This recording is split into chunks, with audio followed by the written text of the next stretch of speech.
안녕하십니까, 황진수입니다. 지난번에 이어서 계속 강의를 진행하도록 하겠습니다. 지난번에는 우리가 자기경영이 행복경영의 시작이다, 이렇게 제가 말씀을 드렸습니다. 자, 그러면 자기경영을 위해서 우리가 예전 동양 철학이나 인도 철학에서 보면 운명 결정에 대해서 왈가불가들 많이 하고 있습니다. 그 내용을 요약해 보면 하나는 인중유가론과 하나는 인중무가론, 이렇게 두 군데로 나눠집니다. 인중유가론이라는 건 무슨 뜻일까요? 원인 중에 유과, 결과가 있다라는 얘기고요. 무가론은 원인 중에 결과가 없다라는 얘기가 되겠습니다. 자, 이 얘기는 무슨 얘기냐 그러면 사람이 태어나서 어떤 일을 하면 그 사람의 운명은 이미 정해져 있다. 아니다. 사람이 살아가면서 자기의 과정과 노력을 통해서 바꿀 수 있다. 운명을. 이 두 가지 이 주장이 되겠습니다. 다시 얘기하면 결과는 정해져 있다. 그 다음에 과정을 통해서 바꿀 수 있다. 이 두 가지 논리가 되겠죠. 우리가 인과응보라고 얘기하지 않습니까? 인과응보. 과 어떤 일을 하면 결과는 거기에 따라서 응해서 보답해 준다. 좋은 일을 하면 좋은 결과가 있고 나쁜 일을 하면 나쁜 결과가 있다. 뭐 이런 얘기죠. 이런 것들이 이제 그 불교에서 얘기하는 전생업보라든가 우리가 기독교에서 얘기하는 신의 섭리라든가 또 현대의 유전자 과학에서 얘기하는 유전자 결정론, 이런 것들이 바로 이미 운명은 결정돼 있다, 이런 얘기죠. 이 유전자 결정론에서 하는 얘기들을 들어보면 참 대단합니다. 예를 들면 거미가 아무도 가르쳐주지 않았는데 가장 자기가 집을 튼튼히 지을 수 있는 곳을 찾아서 곤충들을 자기 그 거미줄 망에 걸릴 수 있도록 집을 짓는다는 겁니다. 아무도 안 가르쳐 줬어요. 그러나 거미는 그렇게 집을 지을 수 있다는 겁니다. 유전적으로 그렇게 이미 학습이 돼 있다는 거죠. 그리고 뻐꾸기 같은 경우에는 자기 알을 남의 새둥지에 놓고 그 알에서 깬 뻐꾸기 새끼는 남의 새 어미를 통해 가지고 먹이를 얻어 먹으면서 큰다 그러지 않습니까? 그리고 다른 새하고 목소리가 다르면 어미새가 먹이를 주지 않을까 봐 그 목소리까지도 흉내내서 다른 어미새로부터 먹이를 받아 먹는다 그럽니다. 참 이런 거는 유전자의 힘이라고 아니할 수가 없죠. 그래서 그러한 과학자들은 모든 우리 그 생물체들은 이미 자기 운명이 유전자에 의해서 결정이 돼 있다, 이렇게 보는 사람들이 있는 겁니다. 하지만 만약에 우리 운명이 이미 다 결정돼 있고 이미 결정된 길 따라 우리는 가고 있는 거야, 이렇게 얘기한다 그러면 우리의 삶은 얼마나 허망할까요? 그래서 이 두 가지 이 주장 중에 가운데 적정한 타협점을 주장한 논리가 바로 운칠기삼입니다. 여러분 운칠기삼 많이 들어보셨죠? 운이 7이고 운명이 7이고 노력이 3이다, 이런 뜻입니다. 자, 그래서 제가 한번 운칠기삼이 어디에서 비롯됐는지를 한번 찾아봤습니다. 그랬더니 청나라 때 이 포송영이라는 작가가 있었어요. 포송영이라는 작가가 자기 책 그 요제지라는 기담들을 모아놓은 책에 있었는데 거기에 이런 얘기들이 나옵니다. 어느 선비가 과거 시험을 보러 다니는데 자기는 열심히 공부해가지고 과거 시험을 보러 갔지만 매번 낙방했다는 겁니다. 그렇지만 옆에서 주위에 보니까 자기보다 훨씬 공부도 안 하고 노력도 안 한 친구들이 과거 시험에 턱턱 붙는다는 얘기죠. 물론 노력만으로 모든 것이 되는 건 아니지만 이 사람은 너무나 우라통이 치밀었습니다. 그래서 옥황상제한테 따져 물었어요. 상제님, 도대체 왜 저는 이렇게 열심히 노력하는데도 과거 시험에 매번 떨어지고 저보다 못한 이들은 저렇게 과거 시험에 잘 붙습니까? 그랬더니 옥황상제가 정의의 신과 운명의 신을 불렀어요. 불러가지고 서로 대작을 시켰다 그럽니다. 대작이라는 건 이제 술을 마시게 했다는 얘기죠. 그래서 술을 마셔가지고 서로 취한 결과를 취해진 상태를 놓고 보니까 운명의 신은 7잔을 마신 데 비해서 정의의 신은 3잔밖에 마시지를 못했다는 얘기입니다. 그래서 옥황산제는 그것을 보고 이 낙방한 선비가 항의한 부분에 대해서 세상은 정의대로만 풀리는 것이 아니라 거기에는 반드시 불합리한 것이 있으며 그 불합리가 지배하는 세상 속에서도 3할 정도, 3할 정도라는 건 약 30%죠.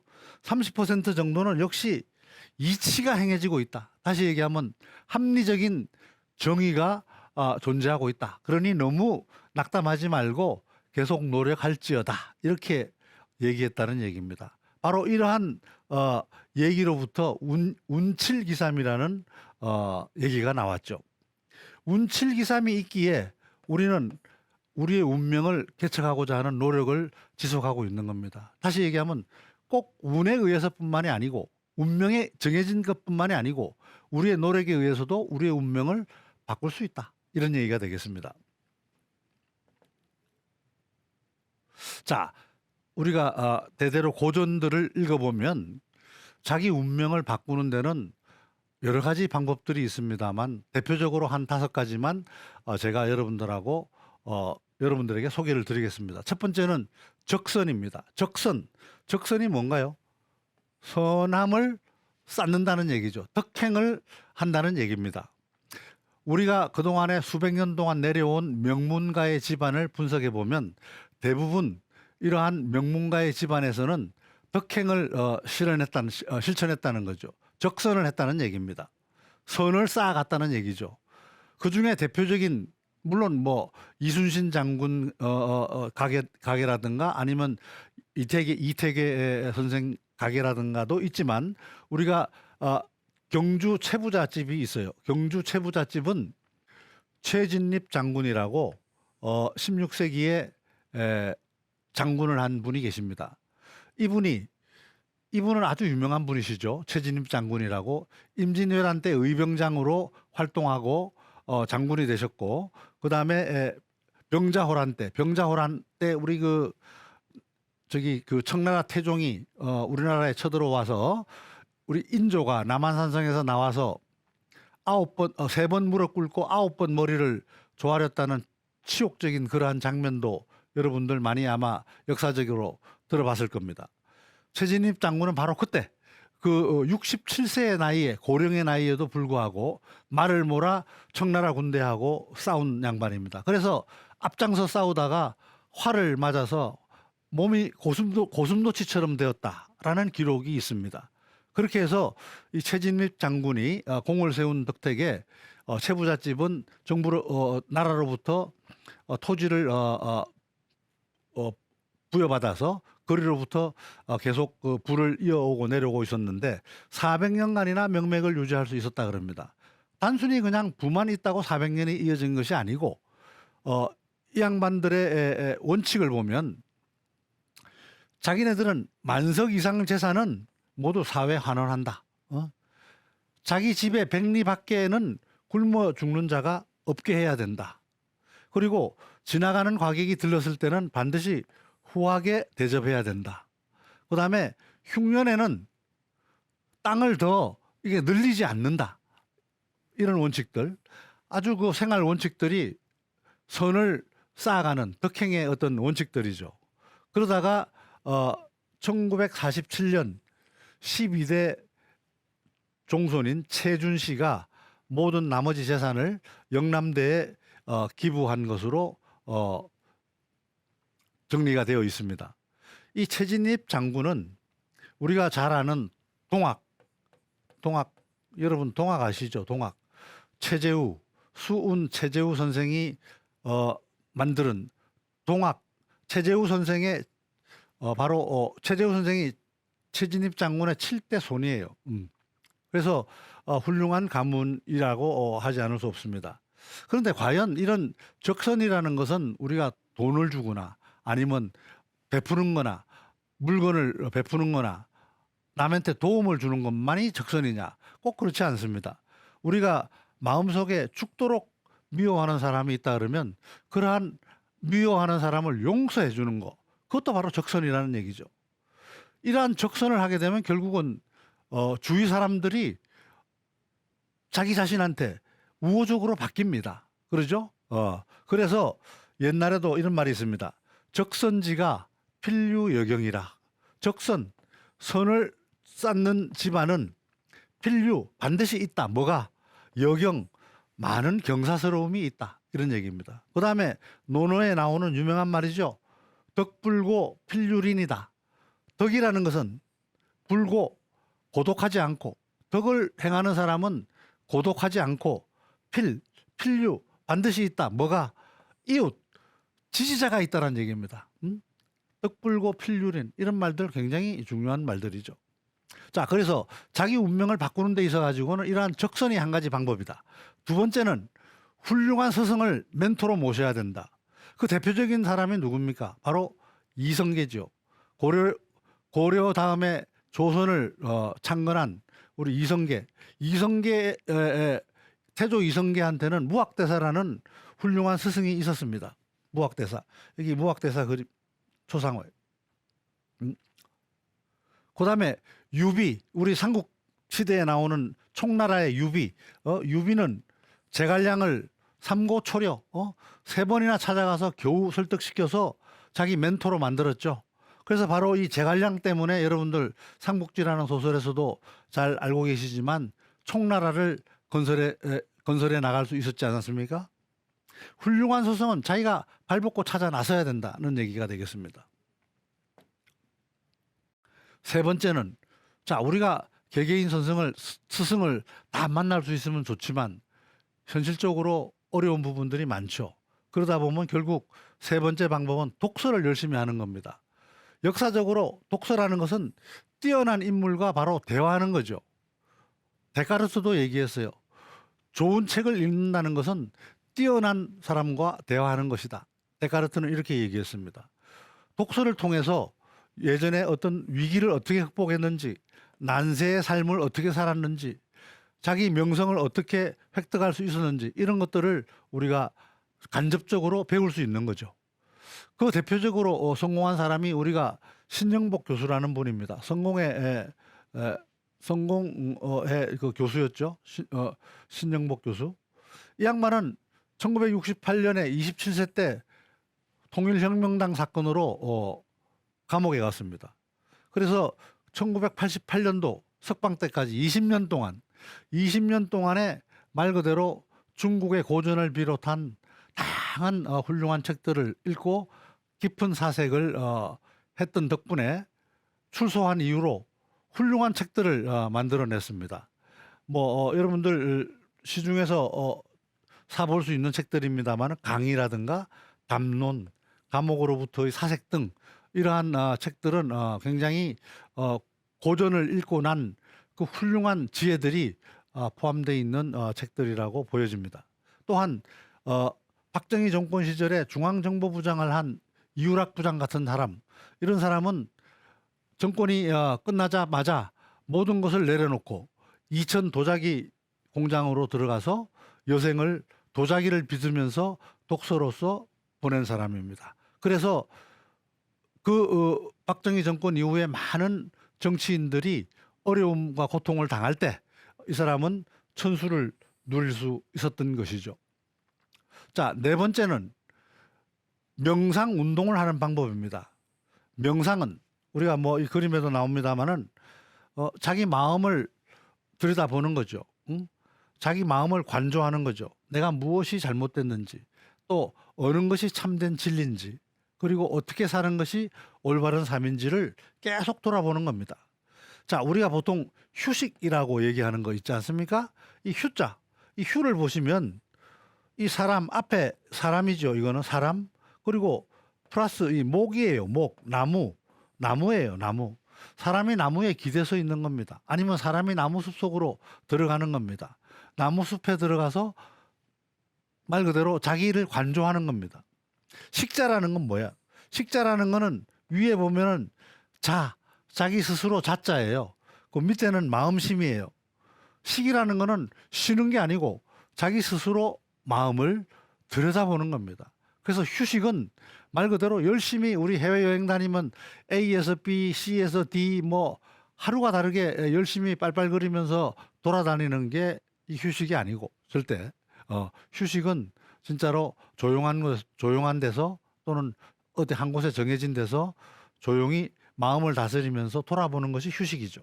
자, 이런 것들을 자주 하고 또 명상이 안 될 경우에는 자기가 좋아하는 운동을 하면서 모든 잡념을 잊어버리는 것, 이런 것들을 통해서 자기 운명을 바꿀 수 있다. 그다음에 마지막으로 자기가 좋아하는 것을 해야 된다.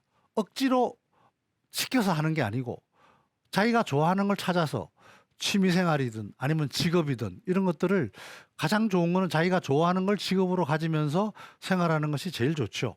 물론 쉬운 건 아닙니다. 그렇지만 우리가 자기 운명, 운칠기삼 자기 운명을 바꾸고 행복한 삶을 영위하기 위해서는 자, 이러한 5가지 방법들을 활용하면서 계속 노력해 나가야 될 것이다. 이런 얘기가 되겠습니다. 자, 대학이라는 책이 있습니다, 여러분. 대학이라는 거는 사서 중에 제일 첫 번째 대학이죠. 대학은 우리가 학교 다니는 대학이 아니고 말 그대로 큰 배움이란 뜻이죠. 큰 배움. 대학의 1장 1절 얘기가 뭡니까? 대학 지도는 이런 얘기예요. 대학의 큰 배움의 길이라는 것은, 도라는 것은 길이죠, 길. 그죠? 대학 지도는, 대학의 길은, 배움의 길은 어디에 있는, 제자라는 것은 어디에 있다, 이런 뜻이죠. 명덕. 명덕이라는 것은 밝은 덕이란 얘기가 되겠습니다. 밝은 덕을 밝히고, 자기의 밝은 덕을 밝히고, 이런 뜻이죠. 또 어디에 있느냐? 친민이라고 되어 있습니다. 친민. 백성들하고 친밀하게 지내고, 또 여기에 주자는 이 친이 아니고 신이다. 새로울 신. 그래서 백성들을 날마다 새롭게 하고 뭐 이런 것으로 해석하기도 합니다. 또 어디에 있느냐? 지어지선. 지자라는 건 머물다, 어자라는 건 어디에, 지선, 지극히 선한 곳. 지극히 선한 곳에 머무르는 것이다. 이런 얘기를 하고 있습니다. 그게 대학 경전의 1절이에요. 대학 지도는 명명덕, 친민, 지어지선이니라.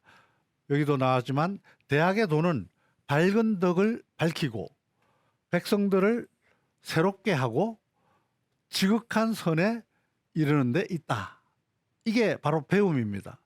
왜 배워? 여러분들 학교에 가서 배우고 노력하고 공부하고 하는 게 왜 배워? 이 취직하기 위해서 배워요. 그게 본래는 아니다는 얘기죠.